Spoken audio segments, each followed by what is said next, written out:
Oxygen ಕೊಡಿಸಿ, oxygen ಕೊಡಿಸಿ, ICU bed ಕೊಡಿಸಿ, ಐಸಿಯು ಬೆಡ್ ಕೊಡಿಸಿ, ಐಸಿಯು ಬೆಡ್ ಕೊಡಿಸಿ, ಆಹಾರ ಕೊಡಿಸಿ, ಆಹಾರ ಕೊಡಿಸಿ, ಆಹಾರ ಕೊಡಿಸಿ.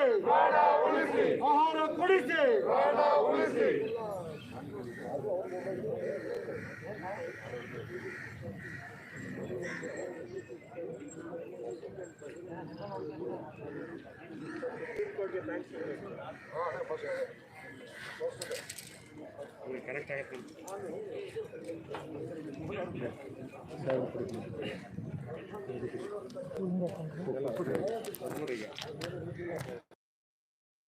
ಇಂಗ್ಲಿಷ್ ಆಮೇಲೆ ಮಾಡೋದಾಯ್ತಲ್ಲ, ಕನ್ನಡ. ಓಕೆ, ಮೊದಲು ಕರ್ನಾಟಕ ಜನತೆಯ ಪರವಾಗಿ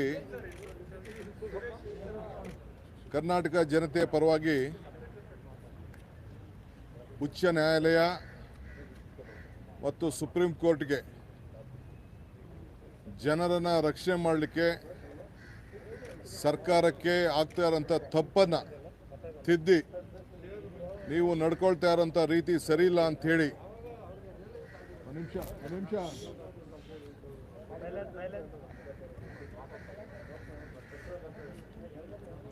ಸುಪ್ರೀಂ ಕೋರ್ಟು ಮತ್ತು ಉಚ್ಚ ನ್ಯಾಯಾಲಯ, ನಮ್ಮ ಹೈಕೋರ್ಟು ಈ ಸರ್ಕಾರಗಳು ನಡ್ಕೊಳ್ತಾ ಇರೋಂಥ ರೀತಿನ ನೋಡಿ ಅವರು ಕಣ್ತೆರೆದು ಜನರ ನೋವು, ಜನರ ಸಂಕಟ ಎಲ್ಲ ಕೂಡ ಅರ್ತು ಇವತ್ತು ಜನರ ಧ್ವನಿಯಾಗಿ ಇವತ್ತು ನಿಂತಿದ್ದಾರೆ. ಅದಕ್ಕೆ ಕರ್ನಾಟಕ ರಾಜ್ಯದ 6.5 ಕೋಟಿ ಜನತೆ ಪರವಾಗಿ ಅವ್ರಿಗೆ ನಾವೆಲ್ಲ, ನಮ್ಮ ಪಕ್ಷ ಮತ್ತು ನಾವೆಲ್ಲ ಸೇರಿ ಅಭಿನಂದಿಸ್ತಾ ಇದ್ದೇವೆ. ಇದು ಒಂದು ಇತಿಹಾಸ ಪುಟಕ್ಕೆ ಅವರ ತೀರ್ಪುಗಳು ಹೋಗ್ತಾ ಇದೆ. ಏನು ಆಕ್ಸಿಜನ್ ಕೊಡೋ ವಿಚಾರದಲ್ಲಿ, ಸರ್ಕಾರ ನಡ್ಕೊಳ್ತಾ ಇರೋಂಥ ವಿಚಾರದಲ್ಲಿ, ಏನು ಲಸಿಕೆಯನ್ನು ಕೊಡೋಕ್ಕಾಗದೆ ಸುಮ್ಮನೆ ಕಾಟಾಚಾರಕ್ಕೆ 1ನೇ ತಾರೀಕು ಪ್ರಾರಂಭ ಮಾಡಿಸಿ ಇವತ್ತು ಜನ ಹೋಗಿ ಹಾಸ್ಪಿಟ್ಲ್ಗಳಿಗೆ ಹೋಗಿ ವಾಪಸ್ ಬಂದು ಇವತ್ತು ತೊಂದರೆನ ಅನುಭವಿಸ್ತಾ ಇದ್ದನ್ನು ಕೂಡ ತಾವೆಲ್ಲ ಮಾಧ್ಯಮದವ್ರು ತಾವೆಲ್ಲ ತೋರಿಸ್ತಾ ಇದ್ದೀರಿ. ಇವರು ಆಳ್ತ ವೈಫಲ್ಯ, ಸರಿಯಾದ ರೀತಿಯಲ್ಲಿ ಪ್ರಿಪರೇಷನ್ ಆಗದೆ ಜನರು ಅನುಭವಿಸ್ತಾ ಇದ್ದಂಥ ತೊಂದರೆ, ಸಾವು, ನೋವುಗಳನ್ನೆಲ್ಲ ಇವನ್ನೆಲ್ಲ ಹರ್ತಿ ಇವತ್ತು ನ್ಯಾಯಾಲಯ ನಮ್ಮ ರಕ್ಷಣೆಗೆ ಬರಬೇಕಾದಂಥ ಪರಿಸ್ಥಿತಿ ಬಂತು. ಅದಕ್ಕೆ ಮತ್ತೊಮ್ಮೆ ನಾನು ಅವ್ರಿಗೆ ಅಭಿನಂದಿಸ್ತೇನೆ. ಅವ್ರಿಗೆ ನಾವೆಲ್ಲ ಸೇರಿ ಋಣಿಯಾಗಿದ್ದೇವೆ. ಎರಡನೇ ವಿಚಾರ, ಇವತ್ತು ಲಸಿಕೆ ವಿಚಾರದಲ್ಲಿ ಏನು ಫಸ್ಟ್ ಡೋಸ್ ಕೊಟ್ಟರು ಅದೇ ಫುಲ್ ತೊಗೊಳಕ್ಕಾಗಲಿಲ್ಲ. 2ನೇ ಡೋಸ್ನ ಎಷ್ಟೋ ನಮ್ಮ ಜನ ಯಾರಿಗೂ ಕೂಡ ಸಿಕ್ಕಿಲ್ಲ. ಅಂಥ ಸಂದರ್ಭದಲ್ಲಿ 18ರಿಂದ 44ನೇ ವಯಸ್ಸಿಗೆ ಏನು ಅನೌನ್ಸ್ಮೆಂಟ್ ಮಾಡಿದ್ರು, ಏನು ರಿಜಿಸ್ಟ್ರೇಷನ್ ಮಾಡ್ಕೊಳ್ಳಿ ಅಂತ ಹೇಳಿದ್ರು. ನಾವು ಇಲ್ಲ ರಿಜಿಸ್ಟ್ರೇಷನ್ ಬೇಡ, ಪೋಲಿಯೋ ಥರ ಪ್ರತಿ ಮನೆಗೆ ಹೋಗಿ ಕೊಡಿ ಅಂತ ನಾವು ಕೇಳಿಕೊಂಡು, ಇಲ್ಲ ಕೆಲವು ಟೆಕ್ನಿಕಲ್ ಪ್ರಾಬ್ಲಮ್ಸ್ ಇದೆ ಮಾಡೋಕ್ಕಾಗಲ್ಲ ಅಂತ ಹೇಳಿದ್ರು. ನಾವೆಲ್ಲ ನಮ್ಮ ಕಾರ್ಯಕರ್ತರಿಗೆ, ಮುಖಂಡಗಳಿಗೆ, ಜನರಿಗೆ ನಾವು ಮನವಿ ಮಾಡಿಕೊಂಡು, ನಮ್ಮ ಹಳ್ಳಿ ಜನ ಏನೋ ಬೆಂಗಳೂರು ನಗರದಲ್ಲಿ ಸಿಟಿಲಿರೋರು ವಿದ್ಯಾವಂತರು ಮಾತ್ರ ಲಸಿಕೆಗೆ ಆನ್ಲೈನ್ ರಿಜಿಸ್ಟ್ರೇಷನ್ ಮಾಡ್ಕೊಳಕ್ಕಾಗ್ತದೆ. ನೀವೇ ಎಲ್ಲ ಹೋಗಿ ನಮ್ಮ ಕಾರ್ಯಕರ್ತರು, ವಿದ್ಯಾರ್ಥಿಗಳೆಲ್ಲ ಸೇರಿ ಒಬ್ರಿಗೊಬ್ರು ಸಹಾಯ ಮಾಡಬೇಕು, ಲಸಿಕೆಗಳನ್ನು ಆನ್ಲೈನ್ ರಿಜಿಸ್ಟ್ರೇಷನ್ ಮಾಡ್ಕೊಳ್ಳೋಕ್ಕೆ ಅಂತ ಹೇಳ್ದು. ಅಲ್ಲಿ ನೋಡಿದ್ರೆ ಇವತ್ತು ಕೂಡ ಅದನ್ನು ಓಪನ್ ಮಾಡೋಕ್ಕಾಗ್ತಾ ಇಲ್ಲ. ಮಾಧ್ಯಮದವ್ರು ನೀವೇ ಪ್ರಯತ್ನ ಮಾಡಿ, ನಾನೇ ನನ್ನ ಮನೆಯಲ್ಲೇ ಪ್ರಯತ್ನ ಮಾಡಿ ನೋಡಿದ್ದೇನೆ. ಈಗ ಕೊನೆಗೆ ಬೆಂಗಳೂರಲ್ಲಿ ಎಲ್ಲೂ ಇಲ್ಲದೆ ಕೊನೆಗೆ ನೆಲಮಂಗಲ, ರಾಮನಗರ, ಕನಕಪುರ ಈ ಕಡೆ ಎಲ್ಲ ಬೆಂಗಳೂರು ಸುತ್ತಮುತ್ತಲು ಹಳ್ಳಿಗಳಲ್ಲಿದೆ ಅಂಥೇಳಿ ಅಲ್ಲಿಗೆ ಹೋಗಿ ಅವರು ರಿಜಿಸ್ಟರ್ ಮಾಡಿ 1 ವಾರ, 10 ದಿನ, 15 ದಿನ ಆದಮೇಲೆ ಟೈಮ್ಗಳನ್ನು ಕೊಡ್ತಾ ಇದ್ದಾರೆ. ಎಲ್ಲ ಗೊಂದಲಗಳಾಗ್ತಾ ಇದೆ.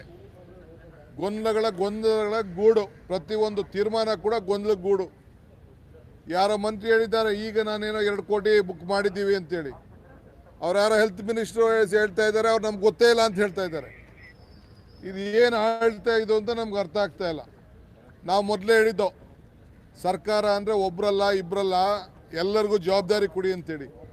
ನಾವು ಹೇಳಿದ 15 ದಿನದ ಮೇಲೆ ತೀರ್ಮಾನ ಮಾಡಿದ್ದಾರೆ. ನಾವು ಹೇಳಿ 15 ದಿನದ ಮೇಲೆ ಎಲ್ಲ ಅಧಿಕಾರಿಗಳಿಗೂ ಜವಾಬ್ದಾರಿಯನ್ನು ಹಂಚಿದ್ದಾರೆ.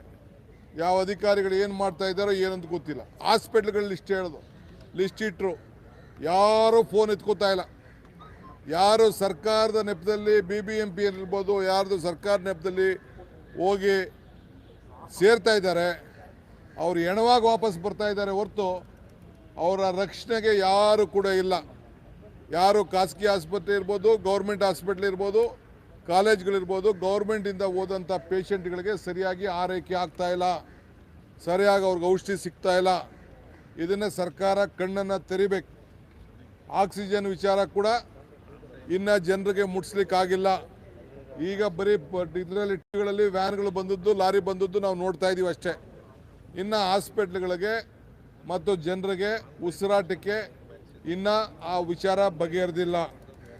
ಪ್ರತಿಯೊಂದು ವಿಚಾರದಲ್ಲೂ ಕೂಡ ಸಂಪೂರ್ಣವಾಗಿ ಪ್ಲಾನಿಂಗ್ ಇಲ್ಲ. ಇಡೀ ವ್ಯವಸ್ಥೆ ಮೊದಲನೇ ಹಂತ, ಎರಡನೇ ಹಂತ, ಈಗ ಮೂರನೇ ಹಂತ ಆಲೋಚನೆ ಮಾಡ್ತಾ ಇದ್ದಾರೆ. ಮೂರನೇ ಹಂತ ಮಾಡಲಿ, ನಾವು ಬೇಡ ಅಂತ ಹೇಳೋದಿಲ್ಲ. ಆ ಎರಡನೇ ಫೇಸ್ನಲ್ಲೇ ಎರಡನೇ ವೇವ್ ಅಂತ ಏನು ಕರಿತಾ ಇದ್ದೀವಿ ನಾವು, ಅದು ಸಂಪೂರ್ಣವಾಗಿ ವಿಫಲ ಆಗಿ ಇವತ್ತು ಇಡೀ ರಾಜ್ಯದ ಜನ, ಬರೀ ಚಾಮರಾಜನಗರದ 24 ಜನ ಸತ್ತಿದ್ದಲ್ಲ, ಎಲ್ಲ ಕಡೆ ಹಿಂಗೆ ಸಾವಿರಾರು ಜನ ಸತ್ತಿದ್ದಾರೆ. ಈ ಸರ್ಕಾರ ಕೊಲೆಗಡಕ ಸರ್ಕಾರ. ಜನರನ್ನು ನೀವು ಸಾಯಿಸಿದ್ದೀರಿ. ಇವತ್ತು ಯಾರು ಸೋಷಿಯಲ್ ಮೀಡಿಯಾಲಿ ಮಾತಾಡಿದ್ರೆ, ಅವರ ನೋವು, ಅವರ ದುಃಖನ ಹೇಳ್ಕೊಂಡ್ರೆ ಅವ್ರಿಗೆಲ್ಲ ನೋಟಿಸ್ ಕೊಟ್ಬಿಟ್ಟು ಎದುರಿಸಿ ಅವರ ಹಕ್ಕನ್ನು ನೀವು ಮುಟುಕು ಮಾಡ್ತಾ ಇದ್ದೀರಿ. ನಿಮ್ಗೆ ಯಾರು ಹೊಗಳಿದ್ರೆ ಸರಿ, ಬೇರೆಯವ್ರು ಬೈತಿದ್ರಲ್ಲ, ನಮಗೆಲ್ಲ ಬೈಸ್ತಿದ್ರಲ್ಲ ನಿಮ್ಮ ಪಾರ್ಟಿಯವ್ರ ಕೈಲಿ, ಯಾಕೆ ನೀವೆಲ್ಲ ಸುಮ್ಮನೆ ಇದ್ರಿ? ಯಾಕೆ ಈಗ ಅವತ್ತೇನಾಗಿತ್ತು ಕಾನೂನು? ಇವತ್ತು ಬೇಕು ಅಂತೇಳಿ ಇವತ್ತು ಎಲ್ಲ ಕಾರ್ಯಕರ್ತರಿಗೆ ಈ ಸಂದರ್ಭದಲ್ಲಿ ಸಾಮಾನ್ಯ ಜನರಿಗೆ ಅವರ ನೋವನ್ನು ಹೇಳ್ಕೊಂಡ್ರೆ ಅವ್ರಿಗೆ ನೋಟಿಸ್ ಕೊಡೋದು, ಕೇಸ್ ಹಾಕ್ಸೋದು, ಈ ಕೆಲಸನೆಲ್ಲ ಕೂಡ ಈ ಸರ್ಕಾರ ಇವತ್ತು ಮಾಡ್ತಾ ಇದೆ. ಎಲ್ಲ ದಬ್ಬಾಳಿಕೆಯಲ್ಲಿ ಇಟ್ಕೊಂಡು ಹೊಡಿತಾ ಇದ್ವಿ ಜನರಿಗೆ. ಇವತ್ತು ಸರಿಯಾದ ರೀತಿಯಲ್ಲಿ ಪ್ಲ್ಯಾನಿಂಗ್ ಇಲ್ಲದೆ ಇಂಥ ಒಂದು ಅಗೋಚರವಾದಂಥ ಜನರನ್ನು ಕೊಲೆ ಮಾಡೋಂಥ ಒಂದು ವ್ಯವಸ್ಥೆ ಸಂಚು ಈ ಕೊಲೆಗಡಕ ಸರ್ಕಾರ. ಇದರ ನೇರ ಹೊಣೆ ನೀವೇ ಹೊತ್ಕೊಳ್ಬೇಕು. ನಾನು ಶಾಪ ಮತ್ತೊಂದು ಅಂತ ನಾನು ಮಾತಾಡೋಕೆ ಹೋಗೋದಿಲ್ಲ. ನೇರ ಜವಾಬ್ದಾರಿ. ಜನ ನಿಮಗೆ ಸರಿಯಾದಂಥ ಸಂದರ್ಭದಲ್ಲಿ ತಕ್ಕಂಥ ಪಾಠವನ್ನು ಕಲಿಸ್ತಾ ಇದ್ದಾರೆ. ಇನ್ನೂ ಕೂಡ ಇಷ್ಟು ಬೈದರೂ ಇಷ್ಟು ಮಾಡಿದ್ರೂ ಕೂಡ ನಿಮಗೆ ಬುದ್ಧಿ ಬರಲಿಲ್ಲ. ನಾನಿನ್ನು ಹೆಚ್ಚಿಗೆ ಹೇಳೋದಿಲ್ಲ. ಇನ್ನು ನಮ್ಮ ವಿರೋಧ ಪಕ್ಷದ ನಾಯಕರು ಮಾತಾಡ್ತಾರೆ. ಇಡೀ ರಾಜ್ಯ ಸರ್ಕಾರ ಈ ಕೋವಿಡನ್ನು ನಿಯಂತ್ರಣ ಮಾಡೋದ್ರಲ್ಲಿ ಸಂಪೂರ್ಣವಾಗಿ ವಿಫಲಗೊಂಡಿದೆ. ಇದರ ನೇರ ಜವಾಬ್ದಾರಿ ಕೇಂದ್ರ ಸರ್ಕಾರ, ರಾಜ್ಯ ಸರ್ಕಾರ ತೆಗೆದುಕೊಳ್ಬೇಕು. ಕೋರ್ಟ್ ನಿಮಗೆ ಚೀಮಾರಿ ಆಗ್ತಾ ಇದೆ, ಜನ ಚೀಮಾರಿ ಆಗ್ತಾ ಇದ್ದಾರೆ, ಜನ ನರಳ್ತಾ ಇದ್ದಾರೆ. ಇವತ್ತು ಜನರಿಗೆ ಫೈನಾನ್ಷಿಯಲ್ ಪ್ಯಾಕೇಜನ್ನು ಅನೌನ್ಸ್ ಮಾಡಬೇಕು. ವಿರೋಧ ಪಕ್ಷದ ನಾಯಕರಿಗೆ ಈಗಾಗಲೇ ಹೇಳಿದ್ದಾರೆ, ನಿಮ್ಮ ಕೈಯಲ್ಲಿ ಹಣ ಇಲ್ಲ ಅಂತಂದರೆ ಸಾಲ ತೆಗೆದುಕೊಂಡಾರು ಕೂಡ ಒಂದು 20,000 25,000 ಒಬ್ಬೊಬ್ಬರ ಅಕೌಂಟ್ಗೆ ನೀವು ಹಾಕಬೇಕು ಅಂತೇಳಿ ಒತ್ತಾಯ ಮಾಡ್ತಾ ಇದ್ದೇವೆ. ಕೋವಿಡ್ನಲ್ಲಿ ಸತ್ತಂಥ ಎಲ್ಲ ಜನರಿಗೂ ಕೂಡ ಕನಿಷ್ಠ 25 ಲಕ್ಷ ರೂಪಾಯಿ ಹಣವನ್ನು ಘೋಷಣೆ ಮಾಡಬೇಕು ಅಂತ ಕೂಡ ನಾನು ಒತ್ತಾಯವನ್ನು, ಪರಿಹಾರ ಘೋಷಣೆ ಮಾಡಬೇಕು ಅಂತೇಳಿ ಒತ್ತಾಯ ಮಾಡ್ತಾ ಇದ್ದೇವೆ. ಇಡೀ ರಾಜ್ಯಕ್ಕೆ ಇವತ್ತು ತಾವು ಕ್ಷಮಾಪಣೆ ಕೇಳಿದ್ರೆ ಸಾಲದು. ತಾವು ತಮ್ಮ ಏನೋ ಒಂದು ಅವಕಾಶ ಇವತ್ತು ಜನ ನಿಮಗೆ ಕೊಟ್ಟಿದ್ರು, ಅದನ್ನು ಸರಿಯಾದ ರೀತಿಯಲ್ಲಿ ಉಪಯೋಗಿಸ್ಕೊಳ್ಳದೆ ಎಲ್ಲರೂ ಕೂಡ ಕೊಲೆಯನ್ನು ಮಾಡಿದ್ದೀರಿ. ಇದನ್ನು ನೀವು ಮರೆಯಬಾರ್ದು ಅಂಥೇಳಿ ಅದನ್ನು ಖಂಡಿಸಿ ಜನರ ನೋವಿಗೆ ಇವತ್ತು ಯಾವ ರೀತಿ ಪರಿಹಾರ ಸಿಗಬೇಕೋ ಭಗವಂತನೇ ಕೊಡಬೇಕು ಅನ್ನೋದನ್ನು ನಾನು ಪ್ರಾರ್ಥನೆ ಮಾಡಿ ಎಲ್ಲರಿಗೂ ಕೂಡ ಈ ಸಂದರ್ಭದಲ್ಲಿ ಧೈರ್ಯವಾಗಿ ತುಂಬಬೇಕು. ಎಲ್ಲರೂ ಕೂಡ ಲಸಿಕೆಗೆ ನೀವು ಹೋರಾಟ ಮಾಡಬೇಕು, ಬೆಡ್ಗೆ ಹೋರಾಟ ಮಾಡಬೇಕು, ಔಷಧಿಗೆ ಹೋರಾಟ ಮಾಡಬೇಕು. ಉಚಿತವಾದಂಥ ಎಲ್ಲ ಬಿಲ್ಗಳನ್ನು ಕೂಡ ಮರುಪಾವತಿ ಮಾಡೋಂಥ ವ್ಯವಸ್ಥೆ ನೀವೆಲ್ಲ ಮಾಡಬೇಕು ಅಂತೇಳಿ ಸರ್ಕಾರಕ್ಕೆ ಒತ್ತಾಯ ಮಾಡ್ತಾ ಇದ್ದೀವಿ. ಸರ್, ನಿಮ್ಮ ಹೋರಾಟ ಸಾಂಕೇತಿಕವಾಗಿ ಇರುತ್ತಾ ಅಥವಾ ಇಡೀ ರಾಜ್ಯಾದ್ಯಂತ ಮುಂದುವರಿಸ್ತೀರಾ? ನೋಡಿ, ಈಗ ನಾವು ಬರೀ ವಿಧಾನ ಪರಿಷತ್ ಸದಸ್ಯರು, ಸಂಸತ್ ಸದಸ್ಯರು, MLAಗಳು ಮಾತ್ರ ನಾವು ಬಂದಿದ್ದೀವಿ. ಇದು ಪ್ರಾರಂಭ. ಇದು ಜನಕ್ಕೇನಾದ್ರು ನೀವು ರಕ್ಷಣೆ ಬರಲಿಲ್ಲ ಅಂದರೆ ನಮ್ಗೆ ವಿಧಿನೇ ಇಲ್ಲ. ಯಾರು ಬೇಕಾದ್ರೂ ಅರೆಸ್ಟ್ ಮಾಡ್ಕೊಳ್ಳಿ, ಏನು ಬೇಕಾದ್ರೂ ಕೇಸ್ ಹಾಕ್ಕೊಳ್ಳಿ, ಜೈಲಿಗೆ ಬೇಕಾದ್ರೂ ಹಾಕ್ಕೊಳ್ಳಿ. ನಾವು ಜನರ ಪರ ಹೋರಾಟ ಮಾಡೋರೆ. ಇಡೀ ನಮಗೆ ಸರಿಯಾದ ನೀವು ಗೌರವ ಕೊಡಲಿಲ್ಲ, ಜನರ ಉಳಿಸಲಿಲ್ಲ ಅಂತಂದರೆ ನಮ್ಗೆ ವಿಧಿನೇ ಇಲ್ಲ. ನಮ್ಮ ಧ್ವನಿ ಜನರ ಧ್ವನಿ. ಸರ್, ಸರ್ಕಾರಕ್ಕೆ ಡೆಡ್ಲೈನ್ ಎಷ್ಟು ದಿನ ಅಂತ ನೀವು ಇಡೀ ರಾಜ್ಯಾದ್ಯಂತ ಹೇಳ್ತೀವಿ ಅದನ್ನು, ಈಗ ಎಲ್ಲ ನಿಮ್ಗೆ ಕೊಟ್ಬಿಡಕ್ಕಾಯ್ತಿತ್ತಾ? ಹೇಳ್ತೀವಿ.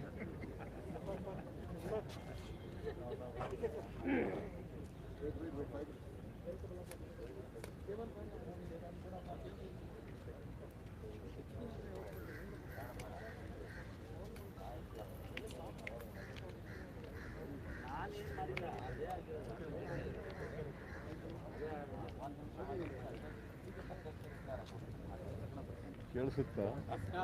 ಜೋರಾಗಿ ಮಾತಾಡ್ತಾರೆ. ಹಾಂ, ಸ್ವಲ್ಪ ಜೋರಾಗಿ ಮಾತಾಡೋದು ಮಾಧ್ಯಮದ ಎಲ್ಲ ಸ್ನೇಹಿತರೆ ಕೇಳಿಸುತ್ತಾ? ಹಾಂ, ದೂರ ನಿಂತ್ಕೋಬೇಕಾ? ನೀವೆಲ್ಲ ಮಾಸ್ಕ್ ಹಾಕೊಳ್ಳಿ, ಹಾಗಾದ್ರೆ ನಾನು ತೆಗಿತೀನಿ.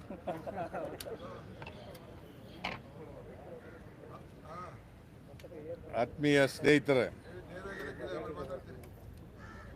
ಇವತ್ತು ಸಾಂಕೇತಿಕವಾಗಿ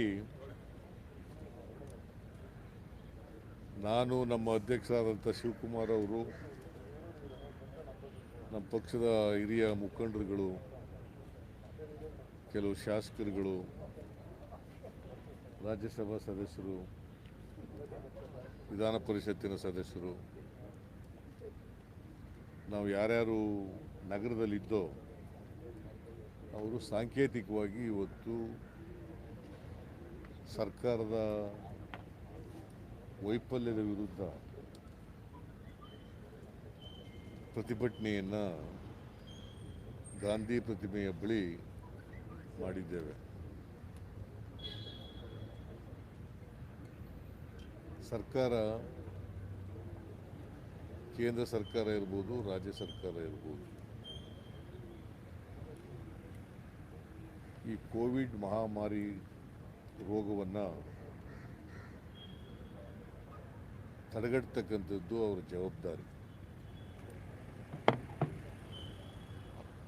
ಅನೇಕ ರಾಷ್ಟ್ರಗಳು ಇವತ್ತು ಇದನ್ನು ತಡೆಗಟ್ಟಿದ್ದಾರೆ. ಇದು ಭಾರತ ದೇಶದ ಸಮಸ್ಯೆ ಅಲ್ಲ, ಇದು ಇಡೀ ಜಗತ್ತಿನ ಸಮಸ್ಯೆ ಆಗಿದೆ. 2019 ಡಿಸೆಂಬರ್ನಿಂದ ಚೈನಾದಿಂದ ಪ್ರಾರಂಭ ಆಗಿ ಇಡೀ ಜಗತ್ತಿನಾದ್ಯಂತ ಹಬ್ಕೊಂಡು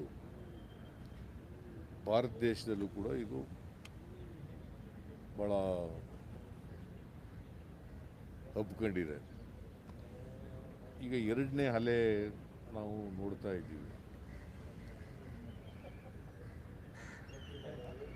ಮೊದಲನೇ ಅಲೆ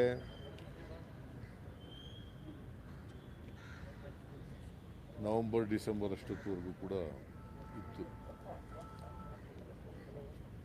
ಎರಡನೇ ಅಲೆ ಜನವರಿ ಫೆಬ್ರವರಿಯಿಂದ ಪ್ರಾರಂಭ ಆಗಿದೆ. ಇದು ಕೇಂದ್ರ ಸರ್ಕಾರಕ್ಕೆ ಮತ್ತು ರಾಜ್ಯ ಸರ್ಕಾರಕ್ಕೆ ಈ ಮಾಹಿತಿ ಇತ್ತು, ಎರಡನೇ ಅಲೆ ಬರ್ತದೆ ಅಂತೇಳಿ ತಜ್ಞರುಗಳು ವರದಿಯನ್ನು ಕೊಟ್ಟಿದ್ದಾರೆ. ಕೇಂದ್ರ ಸರ್ಕಾರ ಮತ್ತು ರಾಜ್ಯ ಸರ್ಕಾರಗಳು ಎರಡೂ ಕೂಡ, ಈ ದೇಶದ ಪ್ರಧಾನಮಂತ್ರಿಗಳು ನರೇಂದ್ರ ಮೋದಿಯವರು, ರಾಜ್ಯಗಳು ಅದನ್ನು ಉದಾಸೀನ ಮಾಡಿಬಿಟ್ರು. ಅವರ ವರದಿಯನ್ನು, ತಜ್ಞರ ಸಲಹೆಗಳನ್ನು ಸಂಪೂರ್ಣವಾಗಿ ನಿರ್ಲಕ್ಷ್ಯ ಮಾಡಿಬಿಟ್ರು. ಅದರ ಪರಿಣಾಮವಾಗಿ ಇವತ್ತು ಇಷ್ಟೊಂದು ಕೆಟ್ಟ ಪರಿಸ್ಥಿತಿಯನ್ನು ನಾವು ಎದುರಿಸ್ತಾ ಇದ್ದೀವಿ. ಎರಡನೇ ಅಲೆ ಬಹಳ ವೇಗವಾಗಿ ಹರಡ್ತಾ ಇದೆ.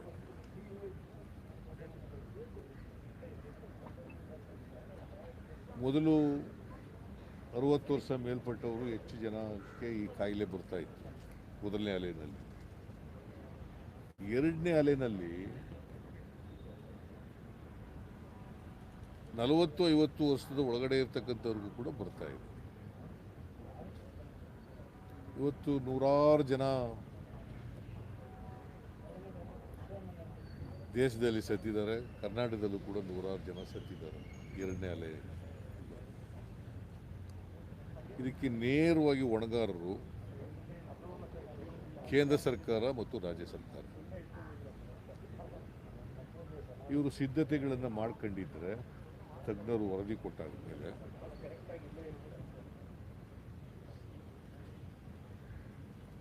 ಅಗತ್ಯ ವ್ಯವಸ್ಥೆಯನ್ನು ಮಾಡ್ಕೊಂಡಿದ್ರೆ ಈ ಪರಿಸ್ಥಿತಿ ನಿರ್ಮಾಣ ಆಯ್ತಾ ಇದೆ.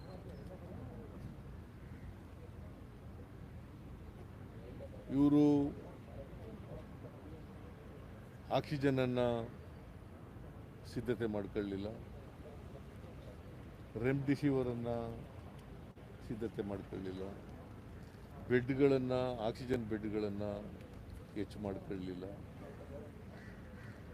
ವೆಂಟಿಲೇಟರ್ಸ್ಗಳನ್ನ ಹೆಚ್ಚು ಮಾಡ್ಕೊಳ್ಳಿಲ್ಲ, ICU ಬೆಡ್ಗಳನ್ನು ಹೆಚ್ಚು ಮಾಡಲಿಲ್ಲ. ಯುದ್ಧ ಕಾಲದಲ್ಲಿ ಶಸ್ತ್ರಾಭ್ಯಾಸ ಅಂತೇಳಿ ಈಗ ಮಾಡಲಿಕ್ಕೆ ಶುರು ಮಾಡಿದ್ದಾರೆ. ಅದು ಕೂಡ ಯಾಶ್ ಪ್ಯಾಚ್ ಆಗಿ ಮಾಡ್ತಾ ಇರ್ತಕ್ಕಂಥದ್ದು.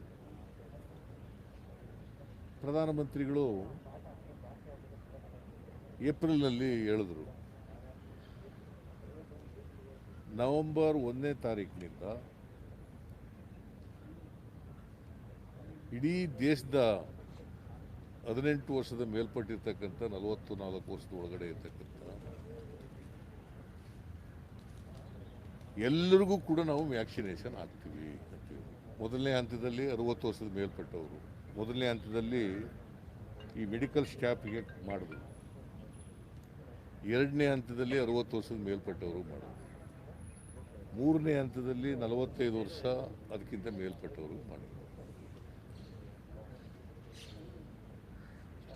ಇವತ್ತಿಗೂ ಕೂಡ 60 ವರ್ಷದ ಮೇಲ್ಪಟ್ಟವ್ರಿಗಿರ್ಬೋದು, 45 ವರ್ಷದ ಮೇಲ್ಪಟ್ಟ ಇರೋವರೆಗೂ ಸಂಪೂರ್ಣ ವ್ಯಾಕ್ಸಿನೇಷನ್ ಮಾಡೋಕ್ಕಾಗಿಲ್ಲ.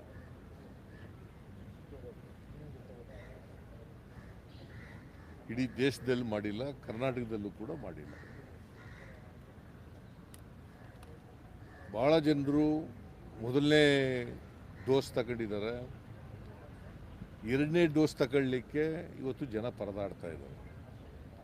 ಎರಡನೇ ಡೋಸ್ ತಗೊಳಕ್ಕೆ ಹೋದರೆ ಇವ್ರ ಹತ್ರ ವ್ಯಾಕ್ಸಿನ್ ಇಲ್ಲ, ಕೋವ್ಯಾಕ್ಸಿನ್ ಇಲ್ಲ, ಕೋವಿಶೀಲ್ಡ್ ಇಲ್ಲ.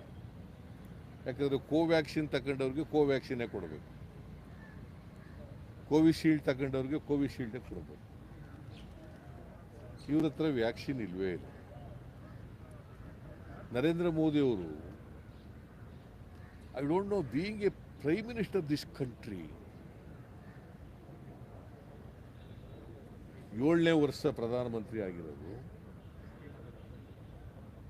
ಅನುಭವ ಇದೆ. ಮುಖ್ಯಮಂತ್ರಿಯಾಗಿ 13 ವರ್ಷ ಮುಖ್ಯಮಂತ್ರಿ ಆಗಿದ್ದರು ಗುಜರಾತ್ನಲ್ಲಿ. ಇಲ್ಲಿ 7 ವರ್ಷ ಪ್ರಧಾನಮಂತ್ರಿ ಆಗಿದ್ದಾರೆ. ಇವರು ಜನರಿಗೆ ಸುಳ್ಳು ಮಾಹಿತಿಯನ್ನು ಕೊಡಬೇಕು. ಇದು ಜನರಿಗೆ ಮಾಡ್ತಕ್ಕಂಥ ದೊಡ್ಡ ದ್ರೋಹ ನನ್ನ ಪ್ರಕಾರ. ವ್ಯಾಕ್ಸಿನೇ ಇಲ್ಲದೇನೆ ದೇಶದಲ್ಲಿ 1ನೇ ತಾರೀಕಿನಿಂದ ಎಲ್ರಿಗೂ 18 ವರ್ಷ ಮೇಲ್ಪಟ್ಟವರಿಗೆಲ್ಲ ವ್ಯಾಕ್ಸಿನ್ ಹಾಕ್ತೀವಿ ಅಂತ ಯಾಕೆ ಹೇಳಿದ್ರು? ಅದನ್ನೇ ಕರ್ನಾಟಕ ಹೈಕೋರ್ಟ್ನವರು ಪ್ರಶ್ನೆ ಮಾಡಿದ್ದಾರೆ ಕರ್ನಾಟಕ ಸರ್ಕಾರಕ್ಕೆ. ಆಯ್ತಪ್ಪ, ಮುಖ್ಯಮಂತ್ರಿಗಳು 1ನೇ ತಾರೀಕು ಸಾಂಕೇತಿಕವಾಗಿ ನಾನು ಉದ್ಘಾಟನೆ ಮಾಡ್ತೀನಿ ಅಂತ ಮಾಡಿದ್ರಲ್ಲ, ಆಕ್ಸಿಜನ್ ಎಲ್ಲಿತ್ತು ನಿಮಗೆ? ಎಲ್ಲ ವ್ಯಾಕ್ಸಿನ್ಸ್ ಎಲ್ಲಿತ್ತು ನಿಮಗೆ? ಚೀಫ್ ಸೆಕ್ರೆಟರಿ ಹೇಳ್ತಾರೆ ವ್ಯಾಕ್ಸಿನ್ ಬರಬೇಕಾದ್ರೆ ಅದು ಮೇ 3rd ವೀಕ್ ಅಥವಾ 4th ವೀಕ್ ಅಂತ ಹೇಳ್ತಾರೆ. ನಾವು ಆರ್ಡರ್ಸ್ ಕೊಟ್ಟಿದ್ದೀವಿ, ಅದು ಬರಬೇಕಾದ್ರೆ May 3rd weak R 4th weak ಅಂತ. ಪರಿಸ್ಥಿತಿ ಹಿಂಗಿದ್ರೂ ಕೂಡ, ವಿಷಯ ಈ ಥರ ಇದ್ರೂ ಕೂಡ ಚೀಫ್ ಮಿನಿಸ್ಟರ್ ಯಾಕೆ ಮಾಡಿದ್ರಿ? ಹೆಲ್ತ್ ಮಿನಿಸ್ಟರ್ ಹೇಳ್ತಾರೆ ಇನ್ನು 15 ದಿನ ನಾವು ವ್ಯಾಕ್ಸಿನ್ ಇಲ್ಲ, ನಮ್ಮ ಹತ್ರ ಕೊಡಕ್ಕೆ ಬರಲ್ಲ ಅಂತ. ಚೀಫ್ ಮಿನಿಸ್ಟರ್ ಉದ್ಘಾಟನೆ ಮಾಡ್ತಾರೆ. Can we call this government as a elected government?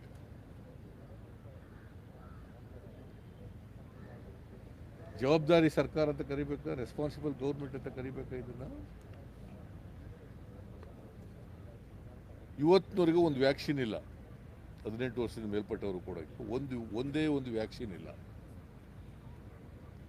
2ನೇ ಡೋಸ್ ಕೊಡೋಕ್ಕೆ ವ್ಯಾಕ್ಸಿನ್ ಇಲ್ಲ ಇವ್ರ ಹತ್ರ. ಜನ ಕ್ಯೂ ನಿಂತು ಕಾದು ಬರ್ತಾ ಇದ್ದಾರೆ. ಆಕ್ಸಿಜನ್ ಕೊಡೋಕ್ಕಾಗದೆ ಭಾಳ ಜನ ಪ್ರಾಣ ಕಳ್ಕೊಂಡ್ರು. ನಿಮಗೆ ಗೊತ್ತಿದೆ, ಚಾಮರಾಜನಗರದಲ್ಲಿ 28 ಜನ 2ನೇ ತಾರೀಕು ಒಂದೇ ದಿನ ಪ್ರಾಣ ಕಳ್ಕೊಬಿಟ್ರು ಆಕ್ಸಿಜನ್ ಇಲ್ದೇನೆ. It's an admitted fact. ಅಲ್ಲಿರ್ತಕ್ಕಂಥ ಡೀನು, ಡಿಸ್ಟ್ರಿಕ್ಟ್ ಸರ್ಜನ್ನು, ಬೇರೆ ಡಾಕ್ಟ್ರುಗಳು, DC ಚಾಮರಾಜನಗರ ಡಿಸ್ಟ್ರಿಕ್ಟ್ ಅವರೇ ಒಪ್ಕೊಂಡ್ರು ನಮ್ಮ ಎದುರುಗಡೆ. ನಾನು, ಶಿವಕುಮಾರ್ ಮತ್ತು ಧ್ರುವ ನಾರಾಯಣ, ಪುಟ್ಟರಂಗ ಶೆಟ್ಟಿ, ನರೇಂದ್ರ ನಾವೆಲ್ಲ ಹೋಗಿದ್ದವು.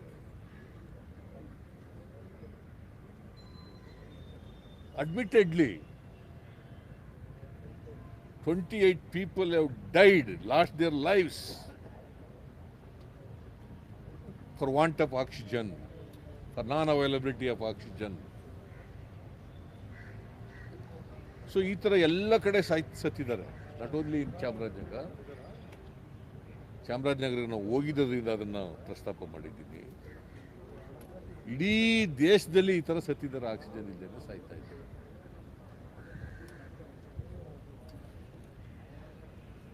ತಜ್ಞರ ಸಮಿತಿ ಮಾಡ್ಕೊಂಡಿದ್ದಾರೆ. ತಜ್ಞರು ಕೊಟ್ಟಂಥ ವರದಿ ಕೇಳಲ್ಲ, ಅವ್ರ ಅಡ್ವೈಸ್ ಕೇಳಲ್ಲ. ಆ ತಜ್ಞರು ಕೂಡ ಅವ್ರು ಹೇಳಿದ್ವಿ, ನಾವೇನೋ ಹೇಳ್ಬಿಟ್ಟಿದ್ದೀವಿ, ಸರ್ಕಾರ ಮಾಡಿದ್ರೆ ಮಾಡಲಿ, ಬಿಟ್ಟರೆ ಬಿಡಲಿ ಅನ್ನೋ ಥರ ಇದ್ದಾಗ ಕಾಣಿಸುತ್ತೆ.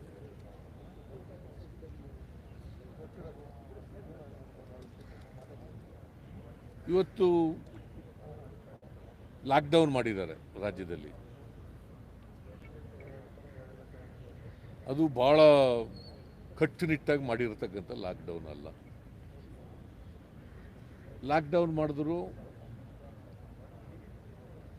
ಕಾರ್ಮಿಕರು ಕೆಲಸ ಕಳ್ಕೊಂಡು ಊರಿಗೆಲ್ಲ ವಲಸೆ ಹೊರಟೋಗ್ಬಿಟ್ರಲ್ಲ, ಅವ್ರಿಗೇನೂ ಕೊಡಲಿಲ್ಲ. ಇವತ್ತಿನವ್ರಿಗೆ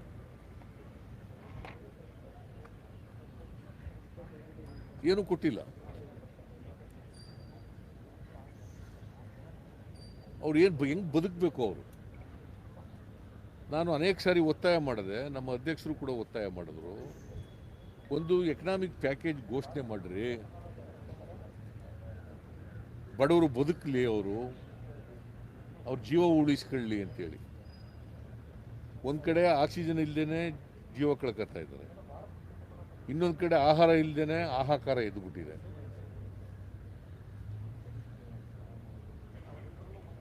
ಈ ಸರ್ಕಾರ ಜವಾಬ್ದಾರಿ ಏನು ಹಾಗಾದ್ರೆ? ಯಡಿಯೂರಪ್ಪನವ್ರು ಮುಖ್ಯಮಂತ್ರಿಯಾಗಿ ಹಾಕಿರ್ಬೇಕು, ಬೇರೆ ಮಂತ್ರಿಗಳೆಲ್ಲ ಯಾಕಿರ್ಬೇಕು? ತೋರಿಕೆಗೆ ಒಬ್ಬನಿಗೆ ಬೆಡ್ ಕೊಡೋಕ್ಕೆ, ಒಬ್ಬನಿಗೆ ಆಕ್ಸಿಜನ್ ಕೊಡೋಕ್ಕೆ, ಒಬ್ಬನಿಗೆ ವೆಂಟಿಲೇಟರ್ಸ್ ಕೊಡೋಕ್ಕೆ, ಒಬ್ಬನಿಗೆ ಎಂಥದ್ದು ಖಾಸಗಿ ಆಸ್ಪತ್ರೆಗಳಿಂದ ಬೆಡ್ಗಳು ತಗೊಳ್ಳೋಕ್ಕೆ ಒಬ್ಬ, ಲಸಿಕೆ ಕೊಡೋಕ್ಕೆ ಒಬ್ಬ, ಇನ್ನೊಬ್ಬ ಹೆಲ್ತ್ ಮಿನಿಸ್ಟ್ರು. ಅವ್ರ ರೆಕ್ಕೆ ಪುಕ್ಕನೆಲ್ಲ ಕತ್ತರಿಸ್ಬಿಟ್ಟಿದ್ದಾರೆ. ಈಗ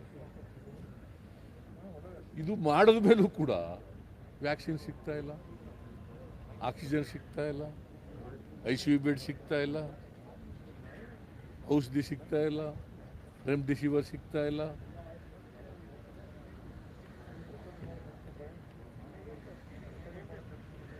ಇವರು ಸಿದ್ಧತೆ ಮಾಡ್ಕೊಳ್ದೇನೆ ಇವತ್ತು ಇಂಥ ಪರಿಸ್ಥಿತಿನ ಮಾಡಿ ಇವತ್ತೇನು ಜನ ಆಕ್ಸಿಜನ್ ಇಲ್ಲದೆ ಸಾಯ್ತಾ ಇದ್ದಾರಲ್ಲ, it is nothing but A murder.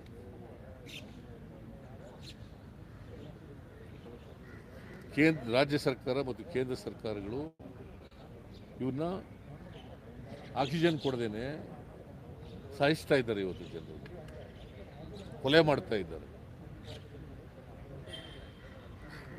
ಅದಕ್ಕೆ ನಾವು ಒಂದು ಸಾಂಕೇತಿಕವಾಗಿ ಪ್ರತಿಭಟನೆಯನ್ನು ಮಾಡ್ತಾ ಇದ್ದೀವಿ.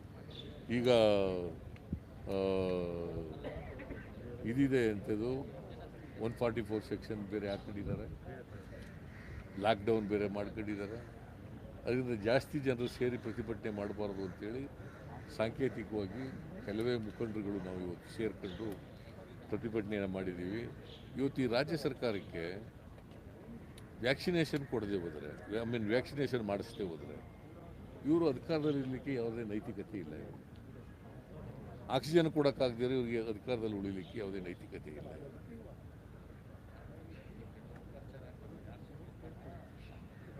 ಆಕ್ಸಿಜನ್ನು ಹೈಕೋರ್ಟ್ನವ್ರು ಹೇಳಿದ್ರು, ಸುಪ್ರೀಂ ಕೋರ್ಟ್ನವರು ಕೂಡ ಎತ್ತಿ ಹಿಡಿದ್ರು. ಪ್ರತಿದಿನ 1200 ಮೆಟ್ರಿಕ್ ಟನ್ ಆಕ್ಸಿಜನ್ ಕೊಡಿ ಅಂತ ರಾಜ್ಯ ಸರ್ಕಾರಕ್ಕೆ. ಕೇಂದ್ರ ಸರ್ಕಾರ ಅಫಿಡವಿಟ್ ಆಗ್ತದೆ, as if that Supreme Court has no jurisdiction to try all these IPL ಇವೆಲ್ಲ PILಗಳನ್ನ ವಿಚಾರಣೆ ಮಾಡಲಿಕ್ಕೆ ಅಧಿಕಾರ ಇಲ್ಲ ಅನ್ನೋ ರೀತಿಯಲ್ಲಿ ಅಫಿಡವಿಟ್ ಆಗ್ತಾರೆ. ಇವತ್ತು ಸುಪ್ರೀಂ ಕೋರ್ಟ್ನವರು ಅನೇಕ ಹೈಕೋರ್ಟ್ಗಳು ಇವತ್ತು PILಗಳ ಮೇಲೆ ಆದೇಶಗಳನ್ನು ಮಾಡ್ತಾ ಇರ್ತಕ್ಕಂಥದ್ದು ನೋಡಿದ್ರೆ prima facie it appears there are no governments at all. The governments are dead. State government is dead, central government is dead. ಸತ್ತೋಗಿದ್ದಾವೆ ಇವತ್ತು ಸರ್ಕಾರಗಳು. ಈಗಲಾದರೂ ಕೂಡ ಸರ್ಕಾರ ಎಚ್ಚೆತ್ತುಕೊಂಡು ಕೂಡಲೇ ಕೇಂದ್ರ ಸರ್ಕಾರ ಎಲ್ಲಿಂದಾದ್ರೂ ತರಿಸಲಿ, ಬೇರೆ ದೇಶದಿಂದ ತರಿಸಲಿ ವ್ಯಾಕ್ಸಿನ್ಸ್ನ. ನೀವು ಪ್ರೊಡ್ಯೂಸ್ ಮಾಡಬೇಕಾಗಿತ್ತು ಇಷ್ಟೊತ್ತಿಗೆ. ಬಿಕಾಸ್ ಈಗ ಅದಕ್ಕೆ ರಾಜ್ಯ ಸರ್ಕಾರ ಹೇಳೋ ರೀತಿಯಲ್ಲಿ ನೋಡಿದ್ರೆ 18ನಿಂದ 44 ವರ್ಷದೊಳಗಿರ್ತಕ್ಕಂಥವರು 3,26,00,000 ಜನ ಇದ್ದಾರೆ. 3,26,00,000 ಜನ. ಅದರ ಅರ್ಥ 2 ಡೋಸ್ ಕೊಡಬೇಕು ಒಬ್ಬರಿಗೆ ಅಂತಂದರೆ 6.5 ಕೋಟಿ ಕೊಡಬೇಕು. 6.5 ಕೋಟಿ ವ್ಯಾಕ್ಸಿನ್ ಬೇಕು. ಇವ್ರ ಹತ್ರ ಒಂದೇ ಒಂದು ವ್ಯಾಕ್ಸಿನ್ ಇಲ್ಲ. 6.5 ಕೋಟಿ ವ್ಯಾಕ್ಸಿನ್ ಬೇಕು. ಇವರು ಈ ರೀತಿ ವ್ಯಾಕ್ಸಿನನ್ನು ಇಷ್ಟೊಂದು ನಿಧಾನಗತಿನಲ್ಲಿ ಹಾಕೋದಾದರೆ, ವ್ಯಾಕ್ಸಿನ್ ಇಲ್ಲ ಅಂತ ಕೂತ್ಕೊಂಡ್ರೆ ಬಹುಶಃ ಇನ್ನೂ 2-3 ವರ್ಷ ಬೇಕಾಗ್ತದೆ ಎಲ್ರಿಗೂ ವ್ಯಾಕ್ಸಿನ್ ಹಾಕಬೇಕಾದ್ರೆ. ಕೆಲವು ದೇಶಗಳಲ್ಲಿ ಎಲ್ಲ ವಯೋಮಾನದವ್ರಿಗೆ ವ್ಯಾಕ್ಸಿನ್ ಹಾಕ್ಬಿಟ್ಟಿದ್ದಾರೆ. ನಾವು ಅದಕ್ಕೆ ಒತ್ತಾಯ ಮಾಡಿದ್ದು, ಅಭಿಯಾನ ಮಾಡಿರಿ, ಇದೊಂದು ಡ್ರೈವ್ ತಗೊಳ್ರಿ, ವ್ಯಾಕ್ಸಿನ್ ಹಾಕೋದು ಡ್ರೈವ್ ಮಾಡಿರಿ, ಎಲ್ಲ ವಯೋಮಾನದವ್ರಿಗೂ ಮಾಡಿ, ಇರ್ರೆಸ್ಪೆಕ್ಟ್ ಆಫ್ ದಿ ಏಜ್.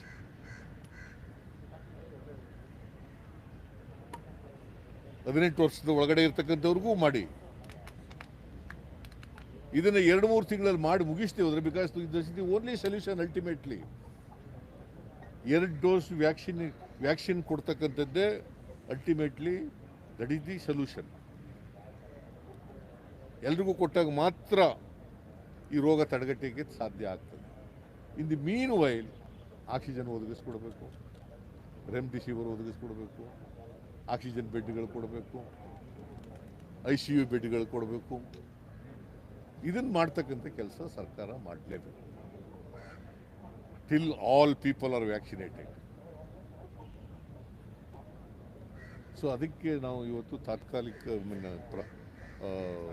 ಒಂದು ಸಾಂಕೇತಿಕವಾಗಿ ಈ ಪ್ರತಿಭಟನೆಯನ್ನು ಮಾಡಿದ್ದೀವಿ. ಸರ್ಕಾರ ಎಚ್ಚೆತ್ಕೊಳ್ತದೆ ಅಂತಕ್ಕಂಥ ವಿಶ್ವಾಸ ನನಗಿದೆ.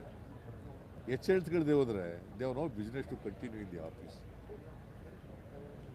ನಮ್ಮ ಕೈಲಿ ಆಗಲ್ಲ ಅಂತ ಬಿಟ್ಬಿಡ್ಬೇಕು.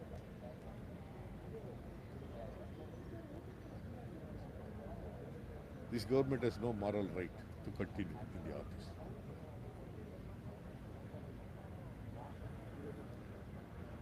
So, ವ್ಯಾಕ್ಸಿನ್ ಕೊಡಿ, ಪ್ರಾಣ ಉಳಿಸಿ. ಆಕ್ಸಿಜನ್ ಕೊಡಿ, ಪ್ರಾಣ ಉಳಿಸಿ.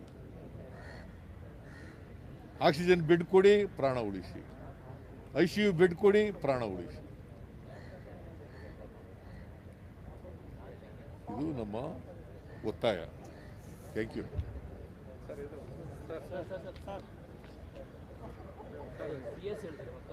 ಸರ್ಕಾರದ ಮುಖ್ಯ ಕಾರ್ಯದರ್ಶಿಗಳು ಹೇಳ್ತಾರೆ, ಈಗಿರುವ ಡೋಸು ನೆಕ್ಸ್ಟ್ 2 ಹಂತಕ್ಕೆ ಬರೋದು ಯಾವಾಗ ಬರ್ತದೆ ಅಂತ ಗೊತ್ತಿಲ್ಲ. ಇವ್ರು ನೋಡಿದ್ರೆ ಈ ತರ ಹೇಳ್ಕೊಂಡು ಹೋಗ್ತಿದ್ದಾರೆ ಸರ್ಕಾರದವರು. ನಾನು ಅದನ್ನೇ ಹೇಳಿದ್ದಪ್ಪ. ಎರಡನೇ ಡೋಸ್ ಕೊಡೋಕ್ಕೆ ವ್ಯಾಕ್ಸಿನ್ ಇಲ್ಲ, ನಂಬರ್ 1. ನಂಬರ್ 2, 45 ವರ್ಷಕ್ಕಿಂತ ಮೇಲ್ಪಟ್ಟವರು, 60 ವರ್ಷಕ್ಕಿಂತ ಮೇಲ್ಪಟ್ಟವರು ಅವರು ಕೊಡೋಕ್ಕೆ ವ್ಯಾಕ್ಸಿನ್ ಇಲ್ಲ. ಇನ್ನು 18ರಿಂದ 44 ವರ್ಷದವರು ಕೂಡ ಪ್ರಶ್ನೆನೇ ಇಲ್ಲ. ಅದಕ್ಕೆ ನಾನು ಹೇಳಿದ್ದು ವ್ಯಾಕ್ಸಿನನ್ನು ಪ್ರೊಡ್ಯೂಸ್ ಮಾಡಬೇಕು, ಅಥವಾ ವ್ಯಾಕ್ಸಿನ್ ಎಲ್ಲಿ ಸಿಗ್ತದೆ ತರಬೇಕು, ತಗೊಬಂದು ಕೊಡಬೇಕು.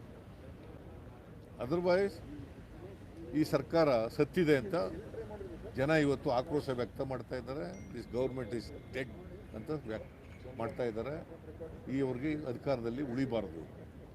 ವಿಶೇಷ ಪ್ಯಾಕೇಜ್ ಘೋಷಣೆಗೆ ಒತ್ತಾಯ ಮಾಡ್ತಾರೆ. ಸಿಎಂ ಹೇಳ್ತಾರೆ ನಮ್ಗೆ ಚಿಂತನೆ ಇಲ್ಲ ವಿಶೇಷ ಪ್ಯಾಕೇಜ್ ಘೋಷಣೆ ಮಾಡೋದಕ್ಕೆ. ಅಂದರೆ ಅಮಾನವೀಯವಾದಂಥ ಸರ್ಕಾರ ಇದು, ಇನ್ಹ್ಯೂಮನ್ ಗೌರ್ಮೆಂಟ್.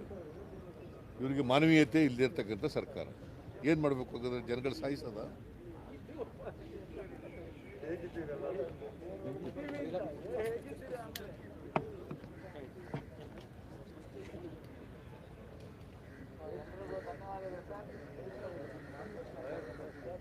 ಓಕೆ, ಪ್ರತಿಭಟನೆ ಡಿಸ್ಪರ್ಸ್ ಆಯ್ತು. ಈಗ ಎಲ್ಲರಿಗೂ ಧನ್ಯವಾದಗಳು.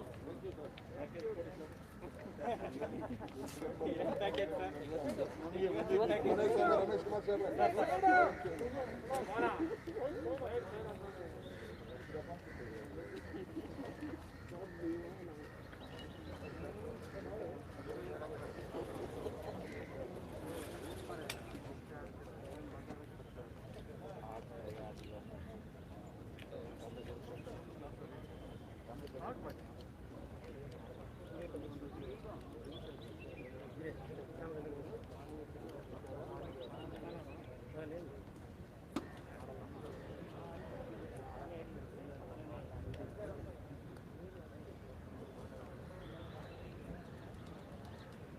ಯಪ್ಪ,